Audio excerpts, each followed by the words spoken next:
उत्तराखंड की माटी बेटी से जुड़ा हुआ विषय है। उत्तराखंड देवभूमि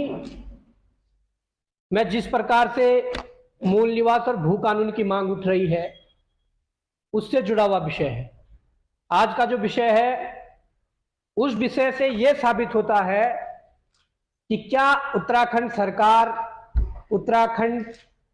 में भू माफियाओं से जमीन बचाने में क्या कोई कोशिश कर रही है, या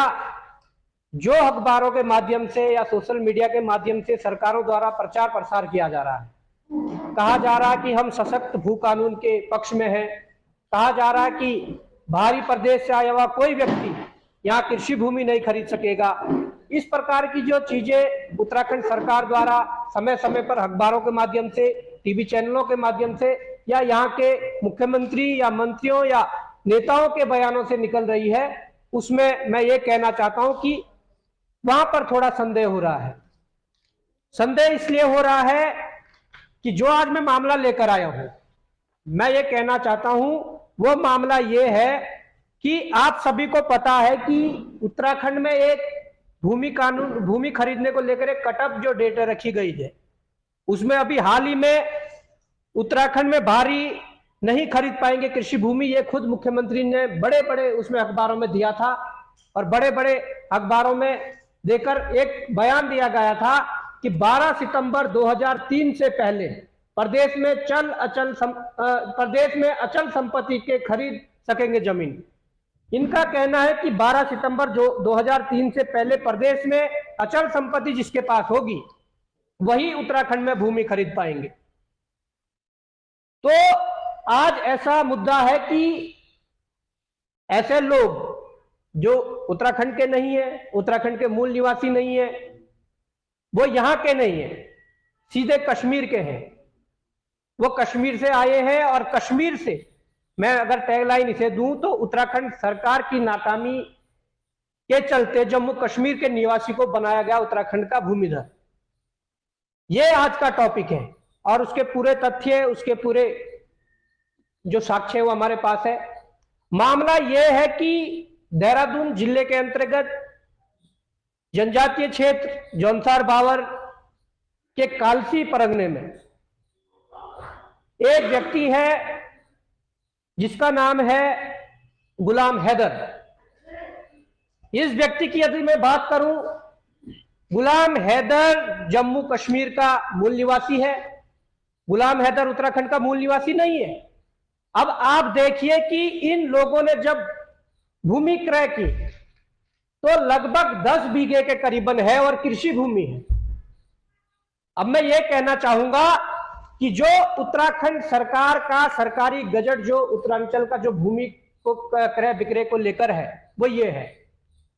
उसमें साफ लिखा जाता है कि संक्रमणीय अधिकार वाला भूमिधर उत्तरांचल राज्य के धारा 129 में उल्लेखित किसी भी श्रेणी के खातेदार अथवा उत्तरांचल में स्थित किसी अचल संपत्ति के स्वामी जिसने 12/9/2003 या उससे पूर्व ऐसी संपत्ति अर्जित कर ली हो, अथवा ऐसे खातेदार या संपत्ति के स्वामी के परिवार का कोई सदस्य जिसका आश्रय, परिवार के सदस्यों की परिभाषा समझ लीजिए, अभी वो भी चीज आने वाली है। वो कहेंगे कि हमारे परिवार का है। परिवार के सदस्यों की जो यहाँ पर परिभाषा है, उसमें साफ लिखा गया है पति पत्नी तथा उनकी संतान, सौतेली तथा दत्तक संतान सहित माता पिता, दादा दादी, भाई और अविवाहित विधवा, पृथकता एवं तलाकशुदा बहन से है के पक्ष में अपनी भूमि विक्रय कर सकेगा। अब यह स्पष्ट हो गया है कि हमारा जो जियो है उत्तराखंड का,